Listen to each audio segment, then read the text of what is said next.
Samstag, 8 Uhr in Hersbruck. In einer Stunde beginnt der Rosenmarkt. Sidella und Sion Machner sind heute zum ersten Mal dabei.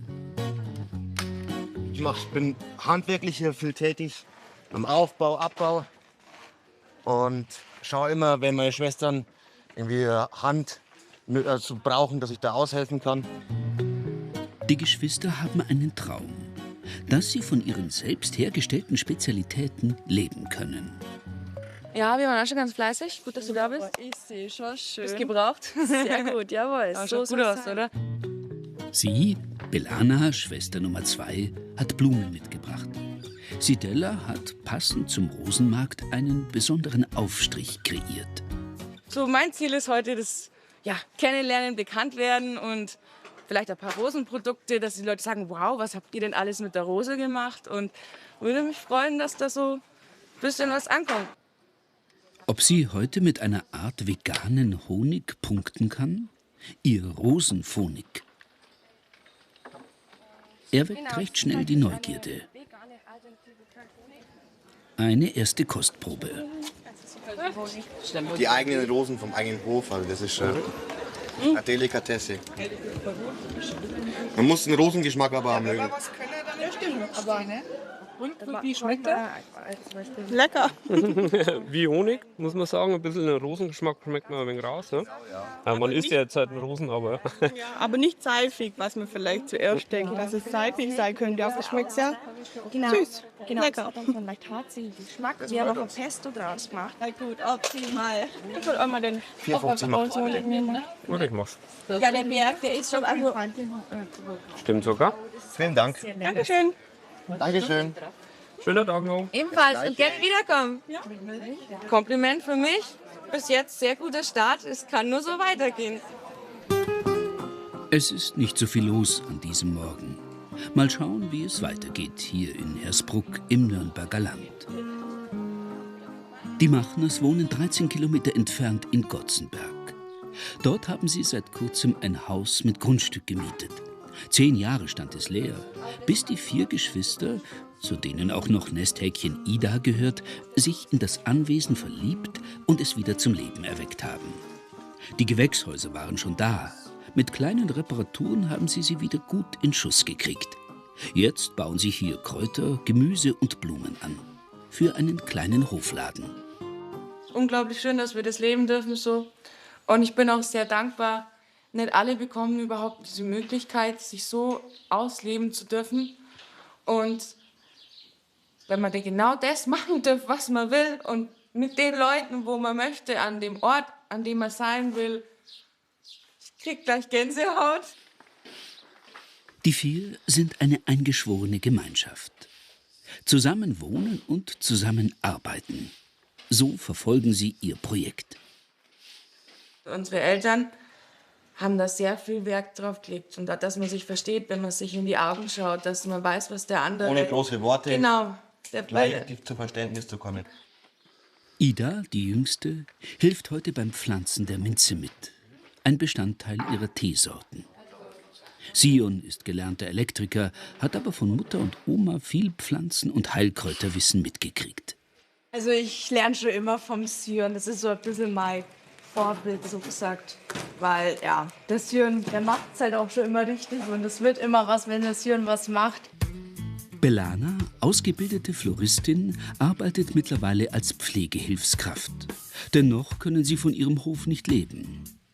Sidella ist Dozentin für Hauswirtschaft am Berufsfortbildungszentrum Nürnberg. Sion arbeitet voll auf dem Hof. Und Ida macht eine Ausbildung zur Hauswirtschafterin. Dass die Geschwister so eng verbunden sind, hat sicher auch etwas mit ihrer Geschichte zu tun. Ihre Eltern waren in der Gastronomie selbstständig tätig, unter anderem in Freizeitparks und auf Märkten. Die Familie ist öfter umgezogen.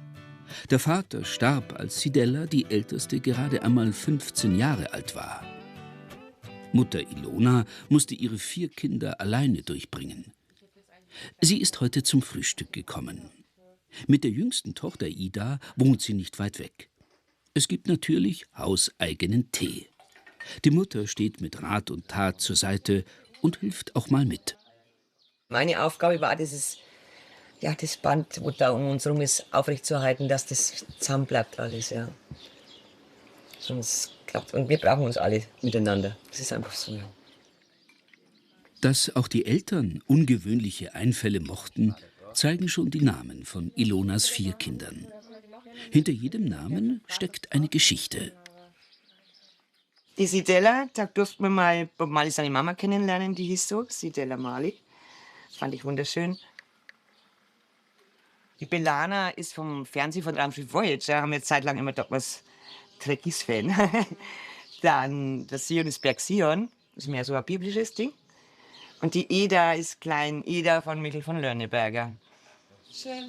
Sidella, Belana, Sion und Ida sind jetzt groß und voller Tatendrang.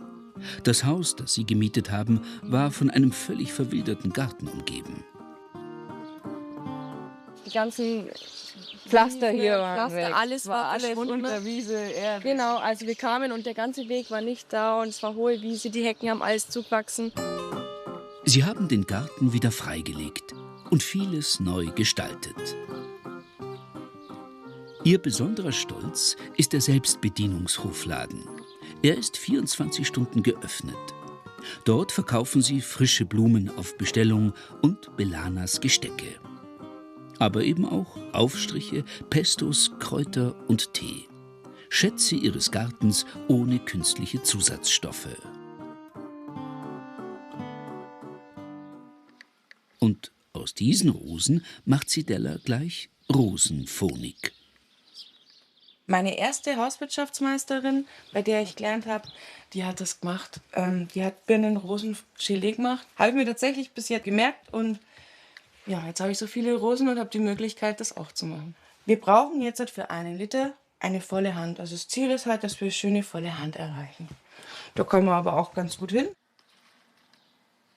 Aus Rosenblättern kocht sie einen Sud mit Wasser, Zitrone und braunem Zucker. Der muss über Nacht ziehen. Als Kind habe ich schon mal Rosen gesammelt und fand, das hat mich sehr begeistert. Ich habe gedacht, Mensch, irgendwie muss man doch diesen Rosenduft da rausbekommen können. Diesen Sud hat sie gestern aufgesetzt. Die Rosenblätter sind schon abgeseit. Mit Zitrone und braunem Zucker lässt Sidella ihn nochmal köcheln. Lange hat sie an ihrem Rezept getüftelt, bis der Geschmack gepasst hat. Die Blume legt sich sofort auf die Zunge. Bin begeistert. Und jetzt hat sie ausreichend Gläschen für den Verkaufsstand am Rosenmarkt in Hersbruck.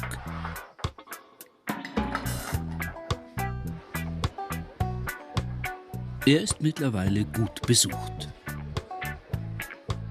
Die Stimmung fröhlich und ausgelassen. Hier werden nicht nur Rosen verkauft, das Angebot ist vielfältig.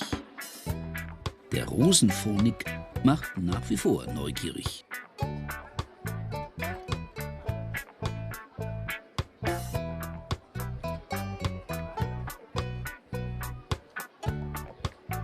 Die schmeckt? Ja, sehr gut schmeckt's. Und man schmeckt die verschiedenen Geschmäcker. Also schmeckt nach Rose. Sie können sicher gerne eine Visitenkarte oder einen Flyer von uns mitnehmen. Ich wohne ja in der Gegend. Perfekt, Bin ja super. Auch das Pesto aus Fichtenspitzen weckt Interesse. Da haben wir auch ein Pesto verarbeitet. Man kann es genauso für die Nudeln oder als Salat mit reines Gemüse. Und es hat halt einfach wirklich so ein harziges Geschmack. So Tanne, finde ich, ist da mit drin, aber nicht intensiv, wie man sich. Also es ist einfach erfrischend. Ja. Genau. Mega lecker. Und wie schmeckt es? Super. Veganes Zwiebelschmalz. Sie probieren unser Zwiebelschmalz. Richtig lecker. Und ich freue mich, dass es vegan ist oder vegetarisch, kein Schwein. Das ist bei uns auch, wir sind alle Vegetarier und das ist auch immer sehr schade und deswegen Sonnenblumenöl geht genauso. Das Geschäft läuft. Ich muss sagen, ich bin sehr zufrieden. Die Leute waren alle gut gelaunt, es war schönes Wetter. Ja, die Kundenberatung war schön. Es hat Spaß gemacht, hier zu sein. Doch, ich bin rundum zufrieden mit dem Ganzen. Einfach, ja. Für die Zukunft würde ich mir wünschen, dass vielleicht wirklich genug Leute irgendwann in unseren Hofladen kommen würden, dass man einfach davon leben könnte. aber das liegt wahrscheinlich noch ein wenig in weiter Ferne so, aber das wäre schon toll. Sie haben noch viel vor, hier im Nürnberger Land. Die 4 Geschwister Machner.